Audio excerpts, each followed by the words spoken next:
Hello viewers, আসসালামু আলাইকুম। সবাই কেমন আছেন? আপনাদের মাঝে আজকে চলে আসলাম।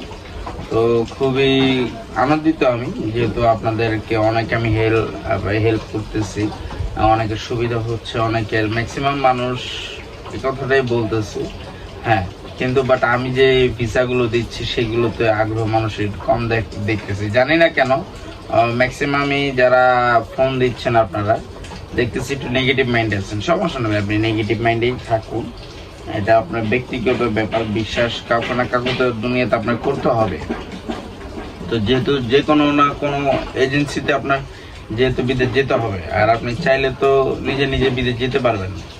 আর কারো না কারো মাধ্যমে, দালাল হোক বা এজেন্ট হোক বা এজেন্সি হোক বা বড় ভাই হোক, কারো না কারো মাধ্যমে আপনাকে যেতে হবে, কারো না কারো কাউকে আপনাকে বিশ্বাস করতে হবে। কিন্তু এই না যে বিশ্বাসের ক্ষেত্রে সবাইকে বিশ্বাস করতে হবে, যাকে বিশ্বাস করার দরকার তাকে করবেন না, যাকে করার দরকার না তাকে করবেন, তা হবে না। তো এই বিষয়টাই হচ্ছে সবচেয়ে বড় বিষয়। তো আমি আজকে যে বিষয়টা নিয়ে আলোচনা করবো সেটা হচ্ছে কাজাকিস্তান। এই কাজাকিস্তান কিরগিজস্তান। কিরগিজস্তান একটি যেহেতু আমাদের মতোই দেশের মধ্যে, বাট বাংলাদেশের মতো এত সুনাম নাই, বাট ছোট একটি দেশ, সেটা হচ্ছে কিরগিজস্তান। তো কিরগিজস্তানের আপনার ম্যাক্সিমাম হচ্ছে কিরগিজস্তান হচ্ছে প্রজাতন্ত্র শাসন, কিরগিজ প্রজাতন্ত্র যে শাসন চলে। তো সেইখানে কিরগিজস্তানে কিছু যে অবকাঠামো বা কাজের বা এমন মানে অমন কোনো কিছু না। বাংলাদেশে যেমন হিউজ পরিমাণে যে বড় বড় মেগা প্রকল্পগুলো হচ্ছে, কিরগিজস্তানে এমন কোনোটাই নাই। তো অনেক দালালের খপ্পরে পরে দেখা গেছে অনেক ভাই কিরগিজস্তানে গিয়েছেন। আমার সাথে কথা হয়েছে, যে আজকে আমার সাথে একজনের সাথে কথা হলো, তিনি বলছেন কিরগিজস্তানে আমি আছি ভাই, আমি শেষ। তো সে নাকি যাবে, বাট সে আসতে পারতেছে না। বাট তার ভাইকেও কিরগিজস্তানে নেওয়ার কথা ছিল, বাট সে পরিস্থিতি দেখে আর বলেনি। তো আমার সাথে সে যোগাযোগ করছে, তার ভাই নাকি রাশিয়া যাবে। যাক, শুনে আমি খুশি হলাম। হ্যাঁ ভাই, আপনাকে ধন্যবাদ, যেহেতু আমাকে এত সুন্দর একটা ইনফরমেশন দিয়েছেন। যে খুব কষ্টে আছে, আমাকে আরো দু একজন বলছে যে কিরগিজস্তান অবস্থা ভালো না একবারেই, মানে বাংলাদেশে তো অনেক খারাপ। তো সেক্ষেত্রে আমি মনে করি যে তাহলে কিরগিজস্তান আপনারা যারা যাবেন বা ভেবে চিন্তে যাবেন, আমি মনে করি খুবই চিন্তা ভাবনা করি যে দেখা গেছে কিরগিজস্তানে যারা গিয়েছেন কমপক্ষে হলো নর্মালি 4.5 থেকে 5-6 লাখ টাকা দিয়ে কিরগিজস্তানে গিয়েছেন যারা। আমার কাছে এমন নিউজ আছে, আমি এমনই শুনেছি। তারা হচ্ছে 4-5 লাখ টাকা ভেঙে গিয়েছে, বাট বেতন হচ্ছে মাস গেলে 30,000 টাকা বেতন পায়। বাংলাদেশি টাকায় মাত্র 30,000 টাকা, 25,000 টাকা, এমন অবস্থা। মানে খুবই খারাপ অবস্থা কিরগিজস্তানের। তো ওই হিসাবে তো কিরগিজস্তানে অনেকের নিচে কি হিসাব করে আমি আপনাকে বলি।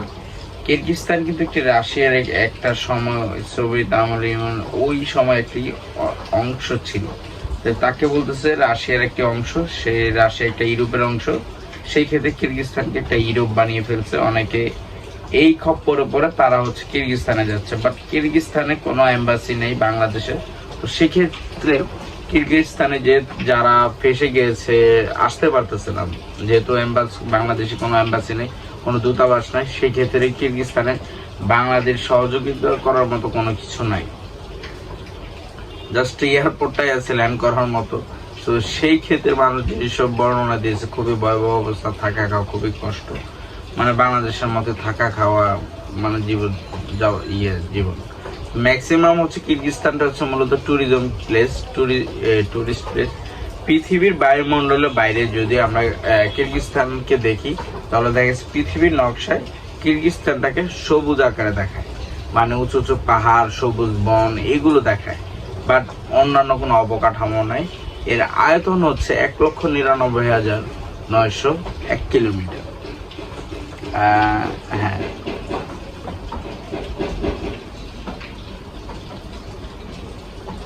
তো সেই ক্ষেত্রে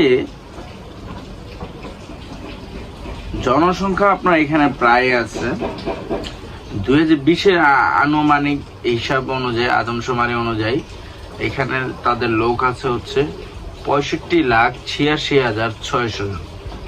কিরগিজস্তানে আদমশুমারি অনুযায়ী 2020-এ যে লাস্ট যে আদমশুমারি হয়েছিল 65 লাখ, মানে 1 কোটিও না, 65,86,600 জন লোক ওইখানে বসবাস করে। এর মধ্যে মোট আয়তন, দেশটির মোট আয়তন হচ্ছে 1,99,951 কিলোমিটার।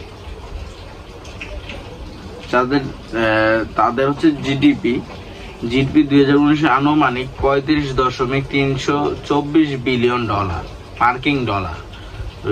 তাদের এক একজন মাথা পিছু আয় মার্কিন ডলার মাথা পিছু আয় 5,470 মার্কিন ডলার। তো সেক্ষেত্রে হিসাবে কমই। তো বিষয়গুলো হচ্ছে অনেকের এই কারণে অনেকের অনেক সমস্যা পড়েছেন দালালের খপ্পরে পড়ে। তাদের মুদ্রা চলেছে কিরগিজস্তানি সোম। তাদের যে মুদ্রাটা কিরগিজস্তানি সোম হিসেবে প্রচলিত, তাদের প্রধান যে মুদ্রা। এখানে যে বিষয়টিগুলো, তাদের কলিং কোড, যে তাদের হচ্ছে ফোন নাম্বার, যেটা অনেকে জানেন, আপনি চাইলে যে এখানে যোগাযোগ করতে যারা জানেন, +996, তাদের হচ্ছে এটা কলিং কোড।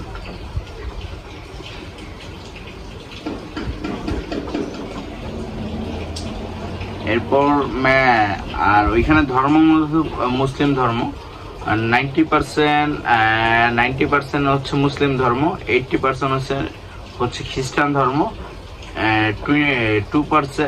8% হচ্ছে খ্রিস্টান ধর্ম, আর 2% হচ্ছে অন্যান্য ধর্ম। নৃগোষ্ঠী এখানে অনেকগুলো আছে। নৃগোষ্ঠীর মধ্যে হচ্ছে 73.3% হচ্ছে কিরগিজ এর জনগোষ্ঠী, 14.7% আছে উজবেক জনগোষ্ঠী, 5.6% আছে রুশ জনগোষ্ঠী, 1.1% আছে দুগ্গোগান জনগোষ্ঠী, 0.9% ইউগি আছে উইঘুর মুসলিম, আর 0.9% তাজিক, আর 0.7% তুর্কি, 2.7% অন্যান্য।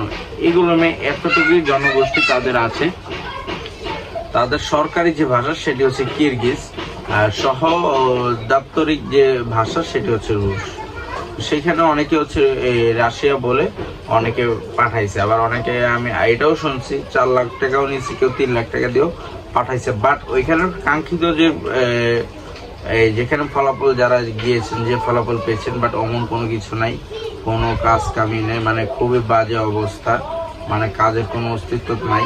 মানে ওইখানে লোকালি 2-1টা কোম্পানি আছে, সেক্ষেত্রে 2-1টা কোম্পানিতে ওইখানে আর কি কাজ হবে। তো এই ক্ষেত্রে তাদের অনেক সমস্যা হচ্ছে। যারা কিরগিজস্তানে গিয়েছেন, আসলে ভাই দুঃখজনক বিষয়। আমি মনে করি ভাই নেক্সট লেভেলে যারা যাবেন ভেবে চিন্তে যাবেন। একটা জিনিস কি, আপনি যে দেশে যাবেন ওই দেশের আয় কি, ক্যাপাসিটি কোথায় কি, ওই বিষয়গুলো আগে জানবেন। ম্যাক্সিমাম কিরগিজস্তান হচ্ছে মূলত হচ্ছে ট্যুরিজম প্লেস হিসাবে গণ্য করা হয়, বাট কাজের জন্য। কিন্তু বাট সাধারণ মানুষ ভাই, সাধারণ মানুষ আপনাদের জন্য আমি আছি।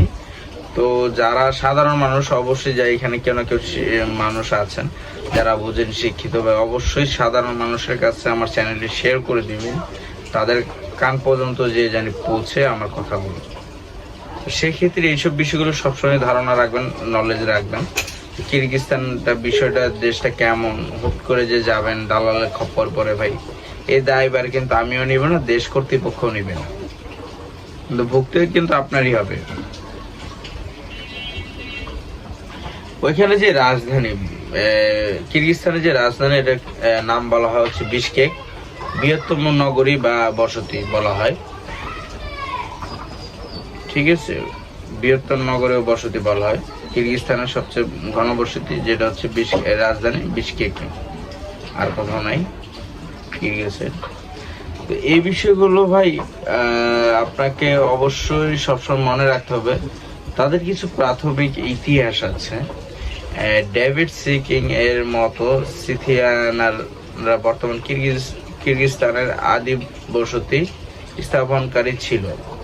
মানে 840 খ্রিস্টাব্দে উইঘুর খাগানাতে পরাজিত হওয়ার পর কিরগিজ রাষ্ট্রের সবচেয়ে বড় সম্প্রসারণে পৌঁছেছিল।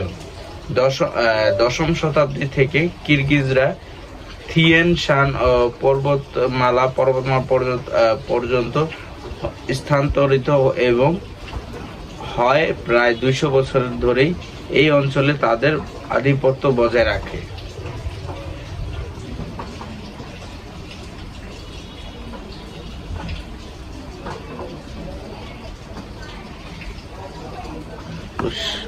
অবশ্যই যারা কিরগিজস্তানে যাবেন সাবধান হয়ে যান। আমি মনে করি কিরগিজস্তানে আপনাকে না যাবে ভালো। আর যারা আছেন কিরগিজস্তানে ভাই, খুব দ্রুত যেভাবে পারেন ওইখান থেকে চলে আসেন, বা ওইখান থেকে আবার অন্য রাষ্ট্রে যেন না। দেখা যাচ্ছে হচ্ছে কিরগিজস্তানের সাথে কোন কোন রাষ্ট্র আছে, হচ্ছে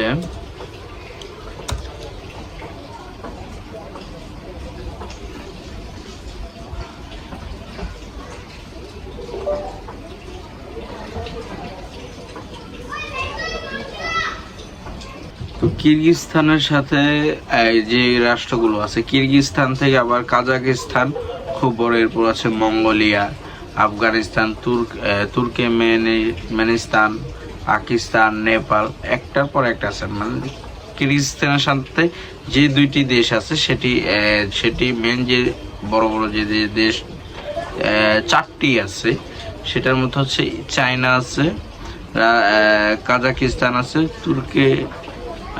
তুর্কমেনিস্তান আছে, আফগানিস্তান আছে। আপনি চাইলে যারা কিরগিজস্তানে আছেন তারা চাইলে আফগানিস্তানে চলে যেতে পারেন। আফগানের অবস্থান মোটামুটি ভালো, ওই হিসাবে আপনার না খেয়ে আপনি মরবেন ওইখানে গেলে। তো কষ্ট করে হলে আফগানিস্তানে চলে যেতে পারেন, যেহেতু এখন এখানে মুসলিম শাসন চলতেছে, খুবই ভালো।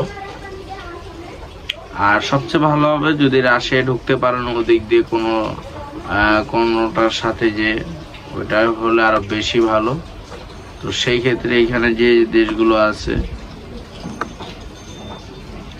রাশিয়া অনেক বড় দেশ, সেটা কল্পনার বাইরে। বিশ্বের সবচেয়ে বড় দেশ রাশিয়া। তো অনেকে তো জানেনই রাশিয়া কত বড় দেশ। রাশিয়া কথা বলে কিন্তু অনেকের এভাবে নিচে কিরগিজস্তানে পাঠিয়ে দিয়েছে। তো ভিউয়ার্স, আজকের এই পর্যন্ত। অবশ্যই চ্যানেলটি সাবস্ক্রাইব করবেন, বেল আইকনটি ক্লিক করবেন। চ্যানেলটি সাধারণ মানুষের জন্য উন্মুক্ত করে দিন, জানি তারা পর্যাপ্ত পরিমাণে তথ্য এবং ভালো মাধ্যমে বিদেশে যেতে পারে।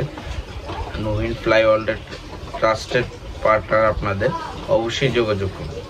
আসসালামু আলাইকুম।